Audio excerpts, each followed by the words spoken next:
મારો 2 વાર પહેલે બહુ હાથ ધૂંધળતો હતો, ડૉક્ટર બતાડ્યો તો એ કે હાથમાં કાંઈ રોગ નથી.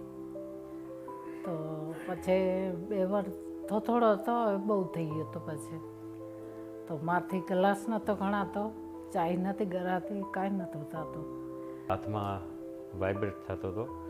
એને આજે 2 વર્ષ ઉપરાંત થઈ ગયું અને અમે ત્યાંના ડૉક્ટર સાથે તપાસ કરી 5-6 જગ્યાએ, પણ ડૉક્ટરનું કહેવાનું એમ જ થતું હતું કે દવા ખાઈને મટી જશે, પણ એ પ્રોબ્લેમ અમારો સોલ્વ નહોતો થતો.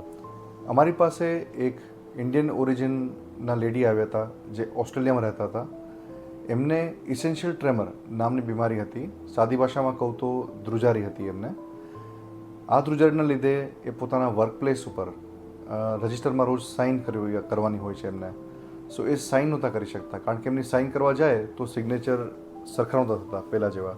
સો એક્યુરેસી જતી રહેતી એમની. સો એ નાની નાની વાત માટે બી એમને એમના કલીગને કહેવું પડતું હતું કે તમે મારા બદલે સિગ્નેચર કરી દો. સો એમને સ્પેશિયલ પરમિશન લીધી હતી કે મારા બદલે બીજું કોઈ પણ સિગ્નેચર કરે તો ચાલે. આવી જ રીતે બધા નાના નાના કામ પોતાના બીજા લોકોને ડેઝિગ્નેટ કરવાની જરૂર પડતી હતી એમને. ઇવન સામાન્ય કામ જેમ કે રોજ સવારે ગરમ ચા પીવામાં પણ એમને તકલીફ પડતી હતી, અને પીવા જાય તો હાથ ધ્રુજે અને ચા ઢોળાઈ જાય. સો આ બધી તકલીફોના લીધે એમણે ડૉક્ટરને કન્સલ્ટ કર્યા, એમણે દવાઓ પણ લીધી, પણ દવા છતાં પણ એમને જોઈએ એવો આરામ ન પડ્યો. અને પછી એ આવ્યા હતા અમારી પાસે SGVP હોલિસ્ટિક હોસ્પિટલમાં. સો ત્યાં અમે એમને સજેસ્ટ કર્યું કે રેડિયો ફ્રિકવન્સી એબ્લેશન નામની ટ્રીટમેન્ટથી આ વસ્તુને આપણે ઠીક કરી શકાય છે, અને એમના ધ્રુજતા હાથને ફોર લોંગ ટર્મ એમને ઠીક કરી શકાય છે વગર કોઈ દવાની જરૂરતે. અને એમને ઓપરેશન થિયેટરમાં અમે ચેક કર્યું, કારણ કે એ પેશન્ટ કોન્શિયસ રાખીએ અમે RFA નામની પ્રોસિજર વખતે, અને એમની ધ્રુજારીને ઠીક થતાં અમારી સામે જ અમે કન્ફર્મ કરીએ કે બ્રેઇનના એ સેન્ટર ઉપર અમે જ્યારે પહોંચીએ, જે ખાલી 2 to 3 મિલીમીટર્સનું નેરો એક નાનું ટાઇની સેન્ટર હોય છે બ્રેઇનમાં, જેના લીધે ધ્રુજારી થતી હોય છે.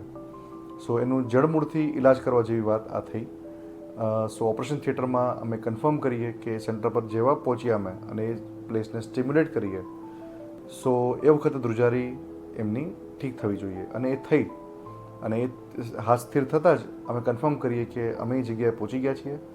સો જે એમના કાર્યરત નથી, એબનોર્મલ જે વાયરિંગ છે બ્રેઇનના, એને અમે રિપેર કરી, એને કટ કરી અને પાછા બહાર આવીએ, અને બહુ 2 to 3 મિલીમીટર્સનું ટાઇની હોલ બ્રેઇનના એ પાર્ટમાં પડે, અને બાકીના બ્રેઇનને કમ્પ્લીટલી સેફ અને સિક્યોર વેમાં અમે સાચવીને વી કેન કમ આઉટ.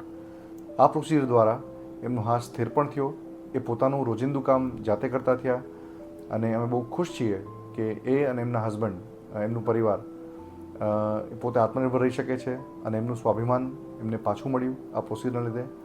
અને we are very happy that they were grateful.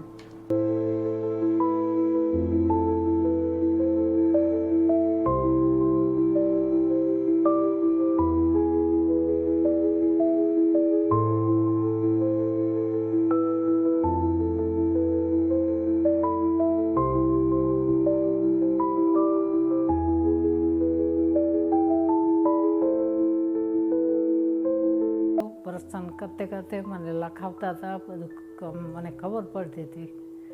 તો બહુ નાઇસ થઈ ગયું. પહેલી રાતના કર્યું હતું, 3 તારીખ સુધી રાખ્યા મને.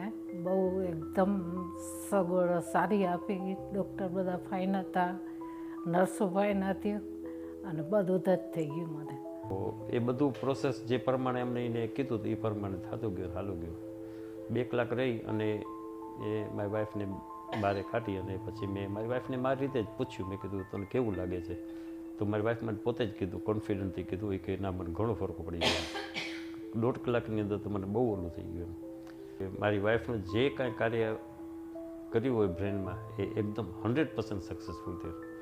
અત્યારે હું મારી વાઈફને જોઉં તો મને એમ થાય કે આ એકદમ રાઈટ જગ્યાએ અમે આવ્યા અને રાઈટ કામ અમારું થઈ ગયું.